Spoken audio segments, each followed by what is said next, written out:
Hi everyone, it's Mrs. Poulin. I'm back to do some math. You need your math book and you need to turn way in the back to IN 51. This is another money lesson and it's called Determine Change. Okay, determine change. So, there are some things that I want to help you with today. So I'm going to turn over to IN 52 and I'm going to grab some paper here and put that there so I can write on it. You worked with money yesterday, well actually today, for Monday's lesson, and I wanted you to make sure that you remember, and I know that we've talked about this when we did simple solutions. This came up, so as soon as I review it, I know you guys are going to remember. When you write money, there are two ways that you can do it correctly. All right, let's just say I wanted to write 33 cents as an amount. All right, I could write 33 and use my cent sign. All right, that is one way to write 33 cents. The other way is to write it using a decimal point and a dollar sign. Okay, so you can't use the decimal point without the dollar sign. You have to have both. Okay, you can't put the decimal point with the cent sign. That does not work. All right, so it's one or the other. But if you choose to use the decimal point, you have to use the dollar sign. You can't leave it off. And it always goes in front of the money amount, all right? Not behind it. The cent sign goes behind the 33, dollar sign goes in front, okay? Because if you can imagine, let's just say I had $1.33. Well, the one has to go before the decimal point because it's a whole number. All right, so usually a dollar sign has two lines, but through it.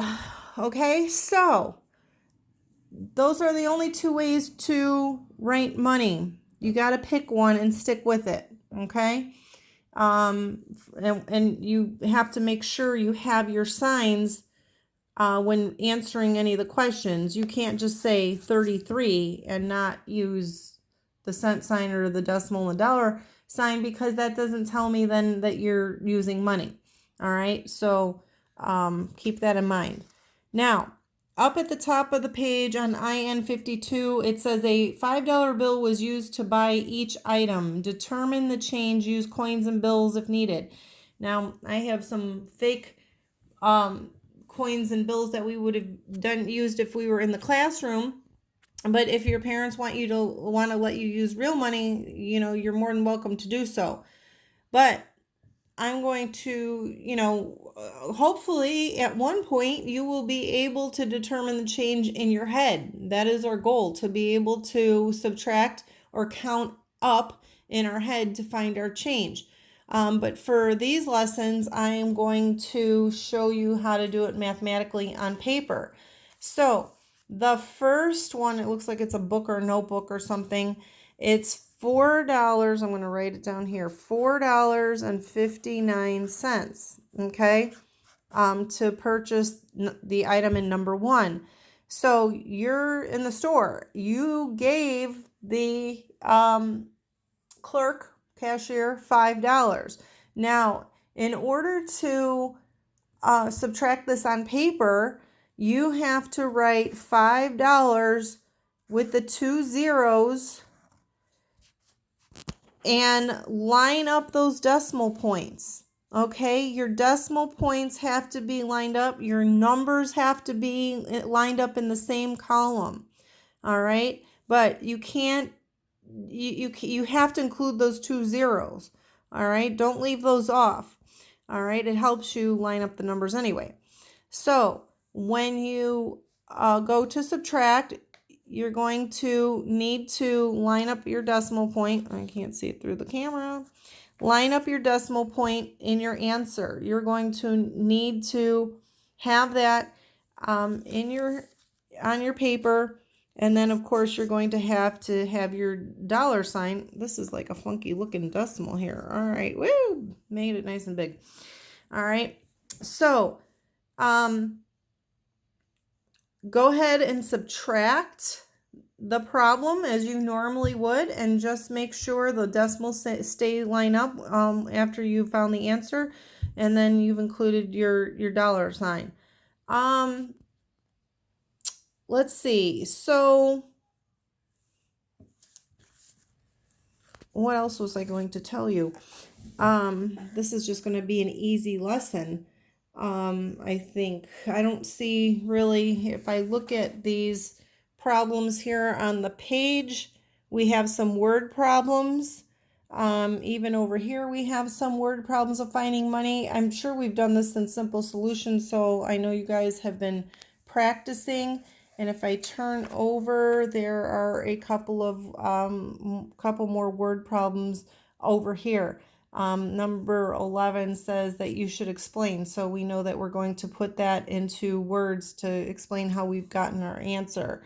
All right. So you guys know how to subtract. When you are trying to determine the change, the larger number always has to go on top. All right. So $5 is bigger than $4.59. $5 has to go on top. You have to remember that rule. You guys have been doing that since second grade. All right. So let's just say, you gave the clerk $10 to buy, a DVD at Walmart, and it was $7. So I'm going to make a subtraction problem, making sure my numbers are lined up. Would it be correct if I put wrote my problem like this? Do you see the difference between this one and this one? These decimals are not lined up here. This isn't even in the right column. All right, so that is not the correct way to do it. You have to make sure that there are two numbers behind your decimal point, and line up those decimals before you subtract. Okay, so you're going to be subtracting with zeros. I hope you remember how to regroup, but of course that would be review. So other than that, follow the directions, read carefully. If you would like to do these problems on a separate sheet of paper like I just did, you can number them 1, 2, 3, 4, 5, 6, so it's nice and organized on the paper, and you can definitely do that. So I wanted to give a shout out. I saw Mateo commented. He said something like, I don't know what he meant by Fortnite. Layla and Gabby was up late watching my videos last night, and Avina commented, and who else today? Maybe some of you haven't watched my video. Maybe parents are working and you watch them after they get home or after you eat dinner, which is fine. So hopefully you guys haven't had any problems with the e-learning for Monday. You can ask me any questions if you need to about this math lesson or anything else that may be giving you a hiccup. I'm here for you guys. I miss you.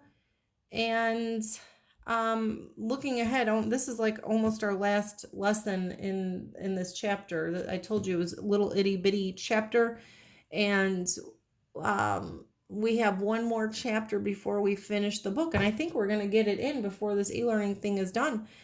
So you guys will have done like both of our math books. That like really never happens. So okie dokie, I will see you soon. We'll have a WebEx tomorrow. I look forward to seeing you guys. Bye.